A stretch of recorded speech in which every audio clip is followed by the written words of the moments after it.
দেখো বন্ধুরা, আজকে সকালবেলায় উঠেছিলাম। তো সকালবেলা মিন্স আমাদের সকাল কিন্তু অন্যদিন 8টায় হয়, তো আজকে আরেকটু আগে হয়েছিল। তো আমার বর বললো একটু যাবা, তো আমি বললাম চলো, তা যাবো। তার জন্য দেখো কুর্তি পরে রেডি হয়ে নিয়েছি। আর আমার কিন্তু রেডি হওয়া মানে সবার মতো সবসময় লিপস্টিক পরা নয়, তো আমিও সবসময় লিপস্টিক পরিনি, তবে ভাবছি এখন পরতে হবে।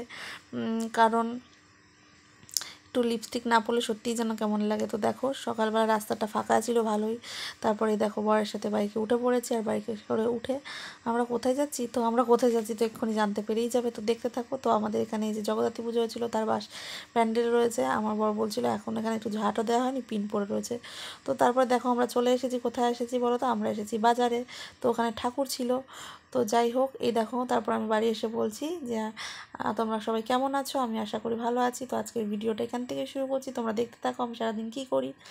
তো দেখো এই যে আমার ছোট বাচ্চা, দেখো ট্যালেন্ট, দেখো অনেক বাচ্চা আছে পোকা মাকড় সব কিছু দেখে ভয় পায়। তো যাই হোক, আমার বাচ্চা কেন্ন দাঁড়াচ্ছে, কেন্নকে কিন্তু একদমই ভয় পায় না। তো দেখো পা দিয়ে নিজে নিজেই কেন্নটাকে সরিয়ে নিয়ে যাচ্ছে। আর সব থেকে বড়ো কথা, ইদানিং দেখছি একটু কুকুর মানে বিড়াল এগুলোকে ভয় পাচ্ছে। এগুলোকে আগে একদম এগুলোকেও ভয় পেতো না।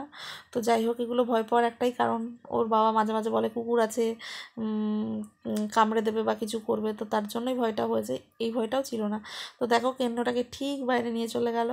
আর তারপরে দেখো আমার সোনা বাচ্চাকে আমি একটুখানি আদর করে দিচ্ছি। কার বাচ্চা? না, সব শান্তি, আমার সব সুখের বাচ্চা, কারণ একটা মাত্র আমার সন্তান। ছোট্ট পাখি। একটা মাত্র সন্তান মিন্স বলো নিজের তোমরা সন্তান। কেমন আছো সবাই? তো যাই হোক, এটা ভালো থেকে আছো তো? অনুভূতি বলো আনন্দ হ্যালো। আছে, সেটা তো বলে বোঝানোর মতোই না। তো দেখো আমার বাবা আবার বলছে বলো যে সবাই টাটা লাইক করছে, কমেন্ট মানে করো, হ্যালো করছে সবাইকে। তো যাই হোক, আমার শেয়ার মনে হয় করো। কিছুদিনের মধ্যে আমার বাবা ভিডিও করতে শুরু করে দেবে, তোমরা আশা করি দেখতে পাবে। কারণ একটু একটু ইচ্ছা ওরও জাগছে। তো আমার মা কী করছে তোমাদের সেটা কি দেখাবো। তো চলো দেখিয়ে দিই আমার মা কী করছে। তো আমি বাজার থেকে নিয়ে এসেছিলাম বাজার, সেটা তোমাদের দেখানো হয়নি। তো আমার মা কী করছে তোমাদেরকে সেটা দেখাবো বলেই রান্নাঘরে নিয়ে এসেছি, কারণ মাই রান্না করছে, তো জানো। তো ওই দেখো আমাদের বাড়ি হচ্ছে রান্না হবে পেঁয়াজ কলি আলু ভাজা। আর আরেকটা কথা বলে দিই, কারণ আমার শাশুড়ি আজকে যেহেতু ওনার গুরু পূর্ণিমা আছে, তার জন্য উনি নিরামিষ খাবে। আর এদিকে হচ্ছে পালং শাক আলুর তরকারি, যেটা আমার ছেলের জন্য, ডিম সিদ্ধটা আমার ছেলের জন্য। আর এদিকে আমার মা যেটা খেতে খুবই ভালোবাসে সেটা হচ্ছে, কী আর বলবো তোমাদের, মানে ঘ্যাঁটা ভাত। তো যাই হোক, সেটাকে আবার কড়াইতে নাড়ছিল। তো কিছু বলার নেই। আর এখানে ওটস, আমি এটা খাই ইদানিং, কারণ আমার বড় ওটসটা এনে দিয়েছিল তার জন্য। আর এখানে মাছের মাথা রয়েছে, মাছটা ভাজা। মাছ এনেছিলাম জ্যান্ত কাতলা। সত্যি কথা বলতে আমার বরের খুবই ফেভারেট, অন্যের ভালো না লাগলেও আমার বরের খুব ভালো লাগে। আর আমার বরের ভালো লাগতে লাগতে আমারও ভালো লেগে গেছে। তো আর বাকি মাছটাই গামলায় ছিল, সেই মাছটা আর ওর বাবা খেয়ে গেছে, মানে আমার বর খেয়ে গেছে, আমার ছেলের বাবা। আর এখানে অল্প ডাল ছিল। আর এখানে ছিল হচ্ছে কালকে নিরামিষ যেহেতু আমাদের ছিল, সেই মটরের ডালটা এখানে আছে। তো যাই হোক, আর এখানে আছে ভাত, আর এখানে আছে আমার ছেলের জন্য ডাল সিদ্ধ। তো তারপরে দেখো আমরা দুপুরবেলা একবারে চলে এসেছি খেতে, একসাথে খেতে বসেছি আমি আমার বর। তো সেই ভিডিওটাই করছি। এখানে দেখো আমার বরকে দিয়ে দেওয়া হয়েছে পেঁয়াজ কলি আলু ভাজা, মাছের মাথা দিয়ে তরকারি। আমার বর খেয়ে খুবই টেস্টি বলেছিল। আর হচ্ছে ডাল। আর এদিকে দেখো ওখানে রয়েছিল ফলের খোসা, যেটা আমার ছেলেকে খাওয়ানোর পরে ফেলা হয়নি। আর এদিকে আমার মা আমাকে ভাত দিয়ে দিয়েছে। তো বলছি কি পেঁয়াজ কুড়ো আলু ভাজা দাও, যেটা দিতে ভুলে গেছিলো। তো আমার বরই আবার কিছুটা ভালোবাসা দিয়ে পাত থেকে তুলে দিল। তো আমি বলছি তোমার দিতে হবে না। যাই হোক, তারপরে আমার মা আবার দিয়েছিল। তো তারপরে দেখো বন্ধুরা, খাওয়া দাওয়া কমপ্লিট করে বিকেলবেলা তারপর আমার বর আবার নিয়ে এসেছিলো সিঙ্গারা। তো আমাদের এখানকার খুবই টেস্টি সিঙ্গারা। তো যাই হোক, আমার ছেলেও একটু খাচ্ছে। আর সব থেকে বড়ো কথা, এই দেখো একটা ব্যাচ, যে ব্যাচটা কালকে আমার মানে শাশুড়িকে সম্মান জানিয়েছিল ওনার স্কুল থেকে। কালকে চিলড্রেন্স ডে উপলক্ষে ওনার স্কুলে প্রোগ্রাম ছিল, সেই ব্যাচটা বাড়িতে আমার শাশুড়িকে যেহেতু পড়িয়েছিল, সেই ব্যাচটা দেখে আমার ছেলের পড়তে ইচ্ছা করেছে। তো আমার শাশুড়ি আমার ছেলেকে আবার পড়িয়ে রেখেছে।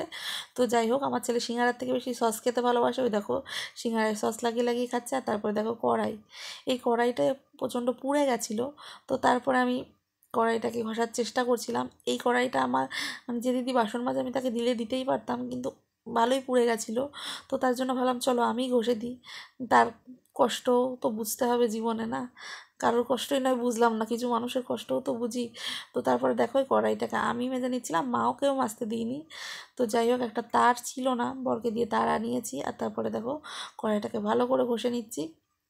যে কোনো কাজ করলেই মনে হয় সেটা সম্ভব না হলেও চেষ্টা করলে অবশ্যই হবে। আর একটা কথা, এই যে কড়াইটাকে ঘষে হয়তো আমি পরিষ্কার করে ফেলতে পারবো, কিন্তু কিছু মানুষকে এভাবে ঘষলেও বা আমার মনে হয় আমাকেও যদি কেউ এভাবে ঘষে তাহলে হয়তো আমি এরকম মানে কড়াইয়ের মতো পরিষ্কার হব না।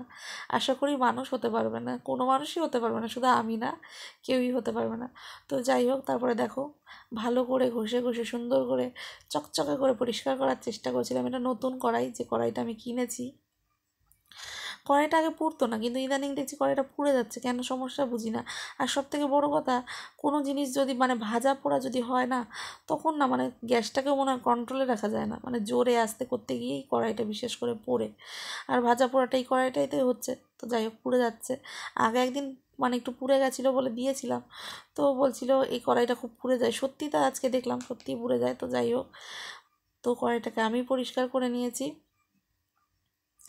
তো ওই যে বললাম, কড়াই পরিষ্কার হয়ে যাবে বন্ধুরা, কিন্তু মানুষ পরিষ্কার হতে পারবে না। কি অদ্ভুত আমাদের জীবন। আর সব থেকে বড় কথা হচ্ছে, বাসন ঘষতে কিন্তু কারোরই খুব একটা পছন্দ না। অনেক মানুষ আছে রান্না করতে দেখবে খুব ভালোবাসে, কিন্তু বাসন ঘষতে গিয়ে ভীষণ বিরক্তি লাগে। আমার আবার বাসন ঘষতে সত্যি ভালো লাগে যদি স্টিলের বাসন হয়, হাঁড়ি কড়াই বাদ দিয়ে। বাসন ঘষাটা সত্যি মানে খুব কঠিন কাজ বলে মনে হয় না, কিন্তু সত্যি হাঁড়ি কড়াই ভাই পুড়ে গেলে তো কঠিন ব্যাপার আছে। তো যাই হোক, আমার বাবার বাড়িতে উনুন ছিল, উনুনে মানে মা মাঝে মাঝে বেড়াতে গেলে, বাড়ি থাকলে মাটির উনুনে মানে রান্না করে তারপরে মানে হাঁড়ির তলায় কালি পড়লেও আমি সেটাও মেজে তুলেছি। তো সেটা কথা না। তো দেখো এবার আমার কড়াইটাকে একবার দেখতে পাবে, একদম পরিষ্কার হয়ে যাবে। তো আজকের ভিডিওটা এই পর্যন্তই। ভালো লাগলে অবশ্যই লাইক কমেন্ট শেয়ার করতে কেউ ভুলো না। আর তোমরা অবশ্যই করে একটুখানি কমেন্ট করো বন্ধুরা, যারা দেখছো তারা অবশ্যই দেখার পর একটা কমেন্ট করো, তাহলে আমার ভালো লাগবে ভিডিও, মানে যে কেউ দেখছে কমেন্ট করছে তো উৎসাহ আনন্দ পাবো। এটুকু আনন্দ তো দিতেই পারো না, শুধু দেখে চলে যাবে এটাও তো উচিত না। তো দেখো কড়াই কিন্তু পরিষ্কার করে ফেলেছি, তারপর আবার আরেকবার ঘষা দিয়ে তারপর নতুন করে দেখালাম, দেখো পুরো চকচক করছে না। তো যাই হোক, তারপরে রাত্রিবেলা খাওয়া দাওয়া তো বাকি আছে না, সেটাও তো করতে হবে। ওদিকে আমার মা ডিম সিদ্ধ করেছিল, আর ডাল যেহেতু দুপুরবেলা ছিল সেটা, আর ভাত আর আলু সিদ্ধ, এটা আমরা দুপুরবেলা খেয়েছিলাম। তো দেখো আমি খেতে বসে পড়েছি ডিম সিদ্ধ নিয়ে আর আলু সিদ্ধ নিয়ে। আর এইখানে ভাত খানিকটা তুলে দিয়েছিলাম, আর ওখানে ডাল, ওখানে ভাত রাখা রয়েছে আমার বরের জন্য। আমি আগে খেয়ে নিচ্ছিলাম, কারণ আমার খিদে পেলে আমি আগেই খেয়ে নিই, আর দ্বিতীয়ত আমার ছেলেকে খাওয়াতে হবে আমার খাওয়ার পরে। তার জন্য সবসময় সত্যি বলতে আমার বর দিনের বেলা ডিউটিতে গেল, আমি খিদে পেলে খেয়ে নিই। তো চলো আজকের ভিডিওটা এই পর্যন্ত।